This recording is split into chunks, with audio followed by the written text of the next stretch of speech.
Quickfill gasoline is made right here in America. United Refining Company, who operates Quickfill, refines its gasoline from North American crude oil in Warren, Pennsylvania. When you buy United Refining Company gasoline at Quickfill, you keep jobs and businesses in America, and you keep American families strong. You don't need to send your money overseas when you buy gasoline. Buy American-made gasoline at Quickfill. Quickfill, driving America. From baggage claim to pajamas in 10 minutes. Erie International Airport. Fly with ERI.com. Fly Erie International Airport to Charlotte on American Airlines, your nonstop gateway to the world. Also, we have Breeze Airways flying nonstop to Orlando and Tampa, Florida. A great low-cost carrier providing excellent service to the regional community. Fly Erie International for your travel needs. Fly with ERI.com. Welcome to TalkErie.com's Joel Natale Show, Erie, Pennsylvania's daily podcast. Every day, we tackle the biggest issues that the Erie, PA region faces. Stay informed and involved as we advance the narrative of Erie. Now, here's Joel Natale.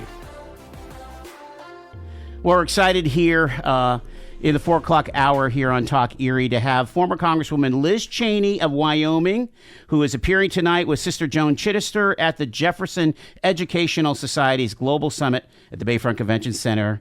Ms. Cheney, thank you so much for being with us. Well, thank you, Joel, for having me. It's great to have the chance to be here in Erie and to have the chance to talk about democracy and some of the big issues we're all facing. So thank you for the opportunity. I'm really interested in what you're planning on discussing tonight with Sister Joan.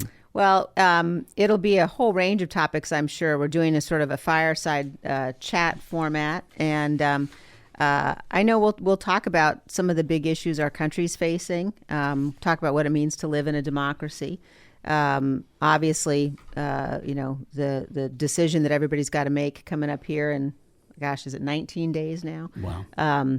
Is it sort of the top of everybody's mind? So I think we'll hit on all of those issues. I mean, they kind of slated it as a progressive voice, right, with Sister, and a conservative voice with you.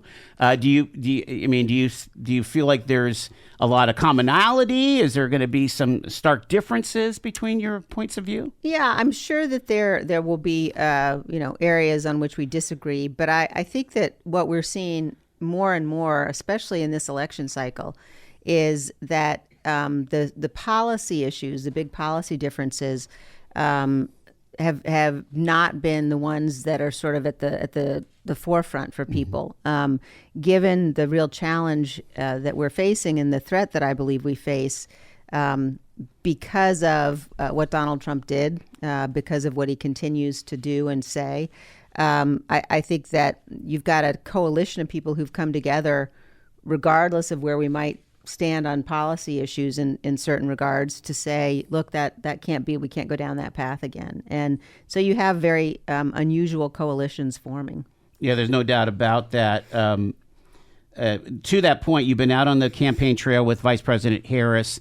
Share your opinion on the importance of this election and the role that Erie County voters might have in making this choice. Yeah, I mean, look, there's no more important county in the whole country, and I think that when you think about at the end of the day, it'll be the voters of Pennsylvania and the voters of Erie in particular, among a few other counties in the Commonwealth, that really will, frankly, be sending a message to the whole world about who we are in the United States of America and what we stand for and what we believe in. And I think ultimately in Pennsylvania, the voters, recognize that we're a good country, and that although there may be issues that we debate about, ultimately we really want a president who has a sincere heart, a president that we know we can trust and count on. And I think that as this decision gets made, it will be much less about partisanship and partisan politics than it's ever been before. Well, talk about how Vice President Harris kind of checks those boxes for you. Again, with you have a conservative record second to none. Yeah. Look, I'm a lifelong conservative. The very first time I ever voted was for Ronald Reagan in 1984. But I really believe that the most conservative value of all is being faithful to the Constitution. And when you're faced with a situation where you had a president in President Trump who tried to overturn the last election, and it's very personal for people here in Pennsylvania because, he tried to throw out the electoral votes of the voters of Pennsylvania. He organized efforts around the country to have fake electors meet and have those sent to Washington. And then, of course, when the Capitol was being attacked by a mob that he summoned and sent there, we know he watched that on television for over 3 hours. And if you just, people sort of stop and think about what that means, that he watched that assault, he watched police officers be beaten, brutally beaten, while people begged him to tell the mob to leave and he wouldn't do it. And that's, when you think about the power that we are going to invest in our president, that level of depravity is really something that, as a nation, we've just got to reject. And so I have been very clear, really since January 6th in particular, that I believe Donald Trump is not fit for office. And in this election cycle, for me, what that also means is that I am supporting Vice President Harris. And I have been very impressed with her and very impressed, despite our differences, with the extent to which she's working so hard to reach across party lines and working so hard to say, look, I'm going to be a president for all Americans, and to be the kind of leader that you can count on. I mean, if you look at for example, the debate between the two of them, I came away from that, as I know many people did, thinking there's really only one responsible adult in this race. And so I think it's really important that she be elected on November 5th, both because of what she stands for, what I know she'll do, and because of the danger that Donald Trump poses. We have been down this road of experiencing Donald Trump for 4 years, right? Between 2017 and 2021. He did leave the White House after losing the election. But like you've been saying, he's an existential threat, in your opinion. Explain to the nitty-gritty why you think so. Yeah, it's interesting. When I hear Donald Trump or J.D. Vance say that we had a peaceful transfer of power, I think it's so important to remind people we didn't. The reason that he left on January 20th was because his attempt to overturn the election failed. His attempt to seize power failed. The violent assault on the Capitol was defeated. But it was not a peaceful transfer of power. And if you just talk to the police officers who had to fight that day, if you talk to the family of people like Brian Sicknick, who died the next day, it was anything but peaceful. And what we saw during Donald Trump's first term was, on a number of occasions, people around him prevented him, especially after the election, from doing far worse.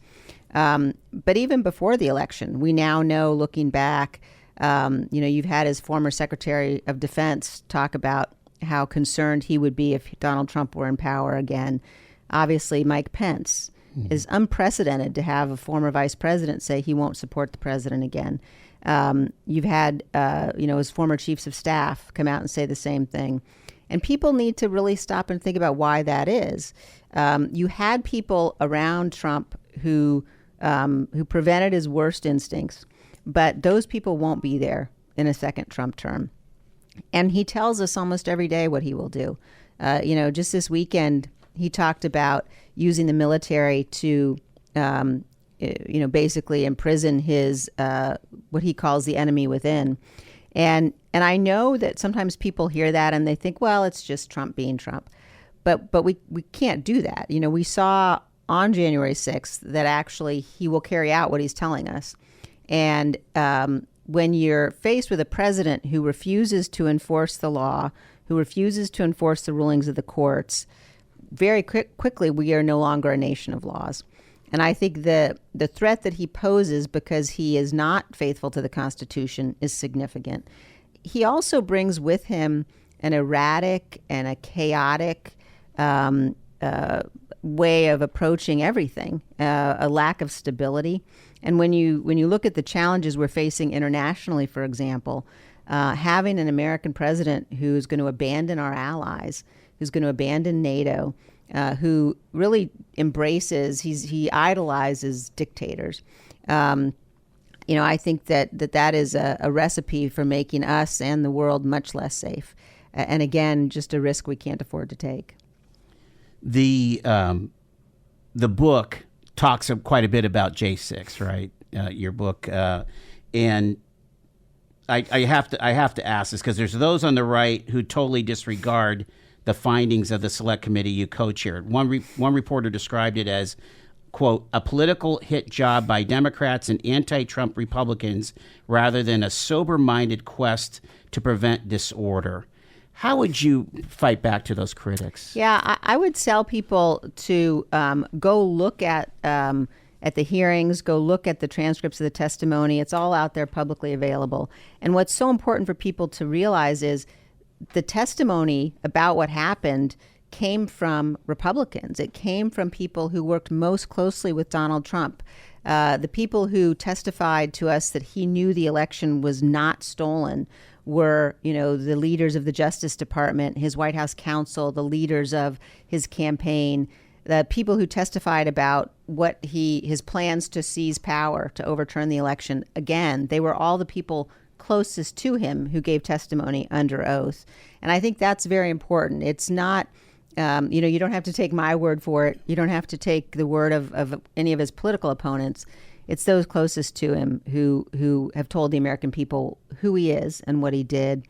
And I think it's also very instructive to realize that even as we speak here today, he is still trying to prevent the release of grand jury testimony that Jack Smith has taken in the January 6th criminal case.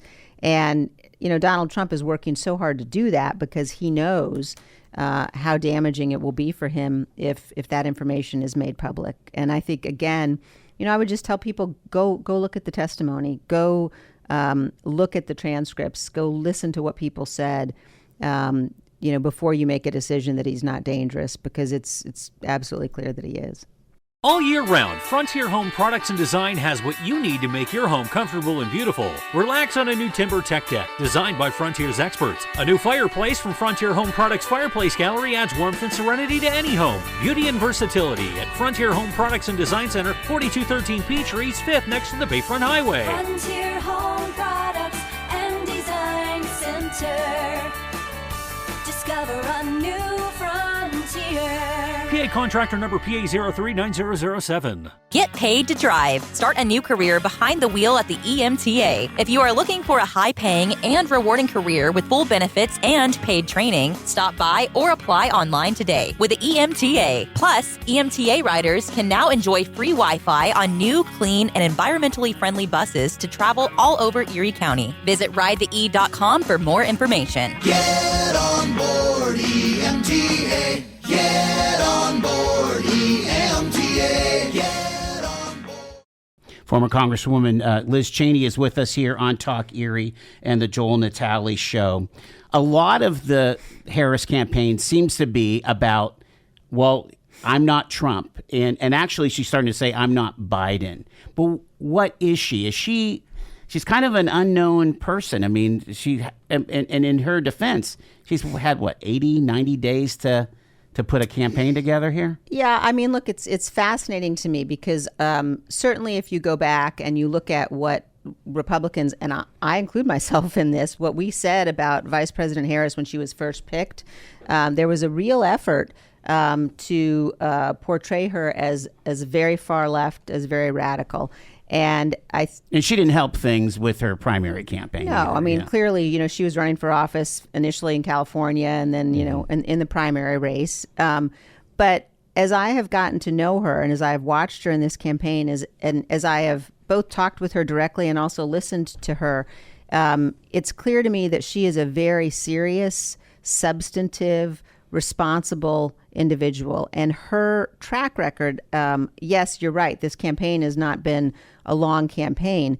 But her service, both as Attorney General of California, as United States Senator, as Vice President, her qualifications for this office, what she's seen, and when you listen to her talk about what the country needs, I look at it also as a mom, and I think about, all right, who do I want sitting in the Oval Office who I know that person is going to make decisions based upon what they really believe is right for the country, rather than the kind of vile cruelty, really, that we've seen from Donald Trump. You ran for office in the state of Wyoming. You're a woman leader. My understanding is that there's just one congressional district in Wyoming, right? That's right. That was it. Yeah. But somehow you were elected as a woman in, a cowboy, in cowboy country. How did it work? Because I think there might be something from your campaign that might be instructive to the Harris-Walz campaign. Well, it's interesting because Wyoming actually was, even before Wyoming was a state, but it was the first place in the country where women had the right to vote and run for office. And so there's a tradition of very strong women. My grandmother, one of my grandmothers, was the first female deputy sheriff in Casper, Wyoming, back in the 1950s. And so I feel like that there was a real path of trailblazers there. And I think that Vice President Harris, her story is obviously a different one. She and I discovered, though, very interestingly, that we were both little girls in Madison, Wisconsin, just within a couple of years of each other in the late 60s, because both of our parents were studying there as graduate students. Wow. And so, but she obviously, she grew up, partly in the Bay Area. And she really, when you look at her record and her life story of the hard work, raised by, a single mom after her parents were divorced, it really is an impressive and inspirational life story, and one that I think reflects a lot of what is the best of our country. And I have really been inspired by the model that she provides for our children, and especially for our little girls, as somebody to look up to, as a model of someone who says, if you're willing to work hard and put the work in this incredible country, you can achieve anything. And I think that's a very important part of our message. The other thing I would say is, at the end of the day, I really believe women are going to be just so crucial in this election. So crucial. And, women who really, I think, have had it and, are saying, look, no matter what the policy issue is, we're not interested in continuing down this path of putting Donald Trump in charge of so many different aspects of our lives. Is there a trick to communicating to real men when you're on the campaign trail? I think that every single voter, whether they're a man or a woman, wants honesty and sincerity, and you can always tell when a politician is spinning. Yeah. And you probably had that experience, sure. I would imagine. Yeah. And so I think treating voters with respect, laying out, why you believe what you do, and encouraging people to get the facts for themselves, I think is but again, treating people with respect. And that's certainly something that we didn't have very much of when Donald Trump was in the White House. I want to set up this conversation, with a real, people are facing a real dilemma. I'm talking about Republicans in Erie County. They're again, talking about the policies of Trump, not the policies of Harris as they know them. And like you say, they ignore his presentation, but they may be going for a transactional vote, whether it's pro-life, maybe it's Supreme Court justices, it's judge picks, it is who's going to be heading up the Department of Education and so on, Department of Ag, Department of State, certainly. They're facing a real dilemma. Some people feel like there's no choice, especially on the Republican side. Yeah, it's interesting because I think that it's really important for people to recognize that Donald Trump is not a conservative. And people who sort of rationalize thinking that they're going to support him because they think he has conservative policies, again, I really urge them to look at what he's saying.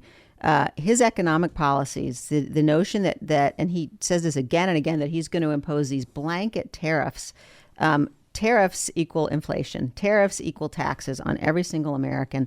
And we have been down the road before of global trade wars. That is a recipe for crashing potentially the global economy. That is not a set of conservative economic policies that will bring growth. When you look at where he is on national security policy, saying that he's going to abandon NATO, saying that Vladimir Putin can do whatever he wants, allowing Putin, I think, and he just said today that he blames Zelensky for, Putin's invasion of Ukraine. Putin will head towards Poland next if Donald Trump is elected and Putin's allowed to take over Ukraine. And the notion that the United States of America is going to abandon our allies, not fulfill our NATO obligations. Anybody who has been a Reagan conservative, a Reagan Republican, as I have been, understands that the way that America's safety is guaranteed is because we lead, because we have a system of alliances that we can depend upon to defend our freedom and the freedom of our allies. And that's not what Donald Trump represents. And the other thing I would say is that when you're talking about people he will appoint, you're going to end up with, instead of, H.R. McMaster, for example, as a national security advisor, or Jim Mattis as the Secretary of Defense, Donald Trump's going to put people in place like Mike Flynn. Mike Flynn, his former national security advisor, said publicly in December of 2020 that Donald Trump ought to deploy the military to swing states, to seize voting machines, and rerun the election. Now, those are the kinds of people Donald Trump will put in office. They are dangerous, and he's dangerous. And so I wish it weren't the case, but he certainly is not someone that you should be voting for because you think he's a conservative. One last question for Liz Cheney. They've had to make room for you and Sister Joan tonight because you're such a hot draw. What do you want the folks in Erie to walk away with from the Bayfront Convention Center tonight after your conversation? I hope that people leave inspired. I want to remind people that we're not only a great nation, but that we're a good nation, that we deserve leaders who reflect that fundamental goodness, and that our political system really requires that both of our parties are faithful to the Constitution, and that there are moments throughout history when people have had to make tough choices in order to defend this incredible gift that we've been given by those who came before, and I think this is one of those moments. And so I hope to urge people to put partisanship aside and to make decisions, certainly with respect to the presidential race, but in the down ballot races too, to pick people that are going to tell you the truth and will always work to do the right thing for the country, even if you might not agree on every policy issue with them. Former Congresswoman Liz Cheney of Wyoming, again appearing tonight with Sister Joan Chittister at the Jefferson Educational Society's Global Summit at the Bayfront Convention Center right here in Erie, Pennsylvania. Welcome, and thank you so much for taking the time. Thank you very much, Joel. I really appreciate it. Great to be with you and great to be in Erie. You've been listening to The Joel Natale Show, Erie, Pennsylvania's daily podcast from TalkErie.com. Subscribe to our show on your favorite podcatcher and get involved by emailing joel@TalkErie.com.